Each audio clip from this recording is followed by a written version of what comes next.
Hello friends, let us discuss about the biotechnology. This is our first part about the biotechnology.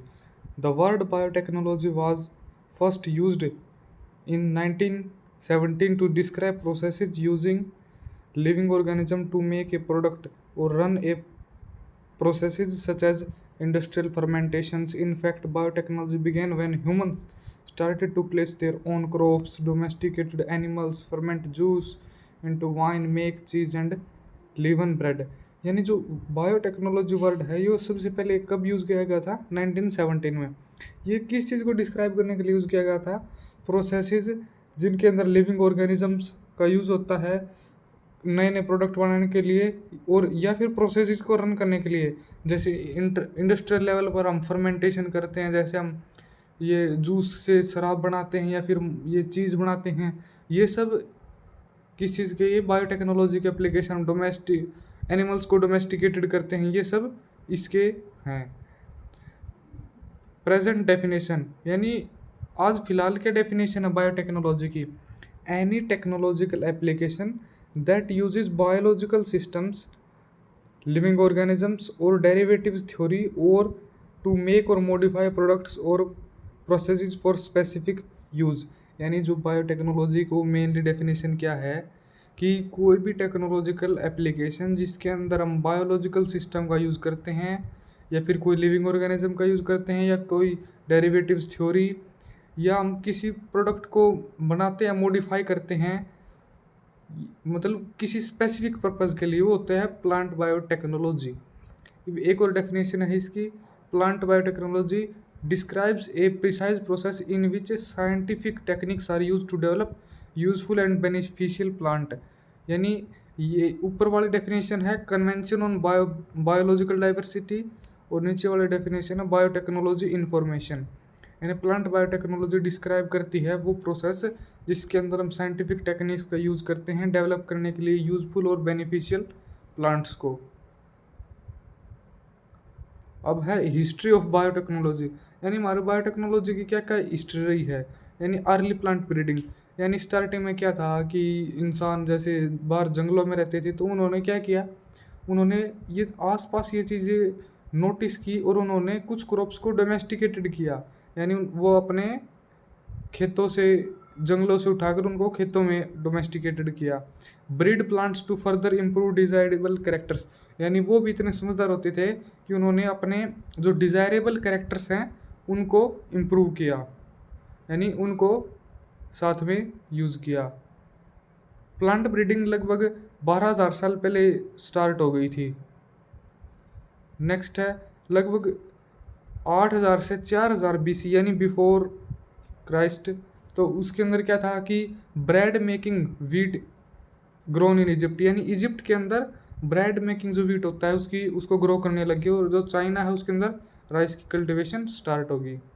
उसके बाद लगभग 4,000 BC से 1,000 BC तक क्या हुआ, बहुत सारी major food crops cultivated Eurasia के अंदर, अमेरिका के अंदर, जैसे potato, wheat, pea, sunflower, millet है, ये सब यूरोप में ग्रो की गई। नेक्स्ट है 1,000 BC से 0 BC तक ये क्या था, Babylonians use selective breeding techniques with date palm. यानी डेट पाम की उन्होंने सेलेक्टिव ब्रीडिंग टेक्निक की यूज़ की। जैसे यहाँ पे आपको दिखा रखा है कि ये डेट पाम के पेड़ हैं, इनके अंदर ब्रीडिंग करे हैं। Traditional plant breeding selects mutants for best yield and quality. यानी ट्रेडिशनल प्लांट ब्रीडिंग के अंदर हमने म्यूटेंट को सिलेक्ट किया बेस्ट यील्ड के लिए, क्वालिटी के लिए, जैसे टोमेटोज हैं। अल्टीमेट इम्प्रूव्ड क्रॉप इज मेज डोमेस्टिकेटेड फ्रॉम टियोनस्टाइट। यानी जो अल्टीमेट इम्प्रूव्ड क्रॉप है वो मेज है, जो डोमेस्टिकेटेड किससे की गई थी, टियोनसाइट से। टियोनसिंट लगा सकते हो आप। जैसे विल्ड टोमेटो है लेफ्ट साइड, और ये इसमें ये मक्का भी दिखा रखा है, मेज भी दिखा रखा है। Artificial selection of kernel oil content. यानी ये आर्टिफिशियल, यानी पहले वाला इस साइड देख सकते हैं आप, फर्स्ट पिक्चर में लेस ऑयल है, फिर सेकंड में वाले ऑयल रिच है, फिर हम इनको ग्रो किया और वैरायटी को इम्प्रूव किया, और साथ साथ में हमारा लास्ट में आप देख सकते हैं कि कर्नल का जो ऑयल कंटेंट है वो इंक्रीज होता चला गया। अब फिर आ गया क्लासिकल प्लांट ब्रीडिंग,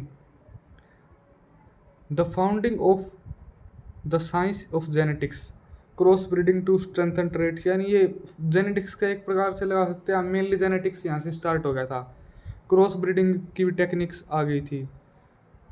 फिर आए 1735 में Linnaeus publishes species plantarum, effectively beginning the science of plant taxonomy. यानी प्लांट टेक्सोनोमी की स्टार्टिंग हो गई थी 1735 में, ये उनके द्वारा लिखी गई किताब है।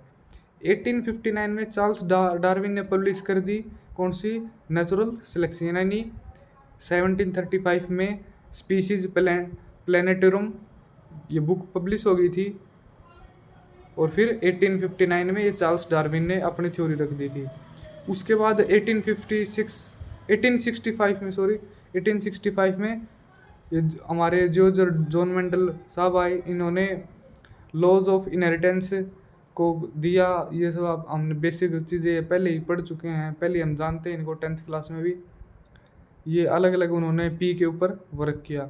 फिर आई hybrid breeding, two parental lines of normally outbreeding species are inbred through several self pollination. यानी दो पेरेंटल लाइन्स जो normally outbreeding species are inbred, यानी हम बहुत सारे सेल्फ पोलिनेशन करेंगे उनके अंदर। When crossing such a lines the first generation is hybrid vigour. यानी जब इनको बार बार क्रॉस कर दो, पहले जनरेशन है वो हाइब्रिड वीगर है।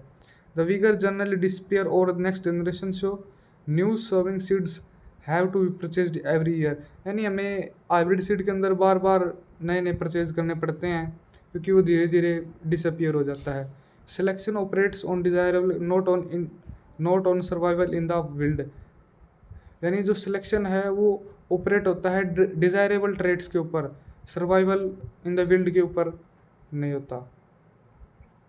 ए basic type of classical plant breeding, hybrid breeding to strengthen traits, variety in genetic structure, enhance viability against disease, pest, climate variability. Selection is the process that plants with desirable characters are chosen from a population and then reproduce. यानी क्या होता है, selection क्या process होती है जिसके अंदर हम डिजायरेबल करेक्टर्स को चूज करते हैं एक पॉपुलेशन में। यानी पूरी मान ले 2 लाख हमारे पास मेज के हैं या कोई भी पेड़ है, मतलब प्लांट है, उसके अंदर से हम कुछ खास प्लांट को चूज करेंगे और उनको बार बार रिप्रोड्यूस कराएंगे, ताकि हम उसको अपने सेलेक्ट कर सके किसी खास पर्पज़ के लिए। जैसे उसके अंदर हम किसके लिए कर सकते हैं, कोई डिजीज़ रेजिस्टेंस बना दिया, कोई पेस्ट या क्लाइमेट की हिसाब से बना दिया। जैसे इसमें दिखा भी रखा है, इनब्रिड है ये ए वाला, फिर हाइब्रिड ये है, यानी आप देख सकते हैं इसके अंदर कितनी बेस्ट क्वालिटी है। फिर है इनब्रिड ये बी। फिर 1923 में रूजेट बर्बैंक हाइब्रिड पोटैटो लॉन्च कर दिया गया 1923 में। फिर 1933 में फर्स्ट हाइब्रिड मेज वैरायटी लॉन्च्ड इन यूएसए। यानी हाइब्रिड मेज वैरायटी तो लॉन्च हुई 1933 में और हाइब्रिड पोटैटो 1923 में। फिर मॉडर्न प्लांट ब्रीडिंग आया, a basic type of modern plant breeding, mutation breeding, green revolution, plant tissue breeding. यानी मॉडर्न प्लांट ब्रीडिंग में ही थे ये सब, क्योंकि म्यूटेशन ब्रीडिंग आया, फिर उसके कारण बहुत सारे ग्रीन रिवॉल्यूशन हुए, प्लांट टिश्यू कल्चर आया, ये ब्रीडिंग आया। म्यूटेशन ब्रीडिंग क्या है, seeds are treated with either radiation और mutagenic chemicals to induce larger और smaller lesions in the genes. The mutations are at random over the genome, usually mutation result in a loss of function of jeans.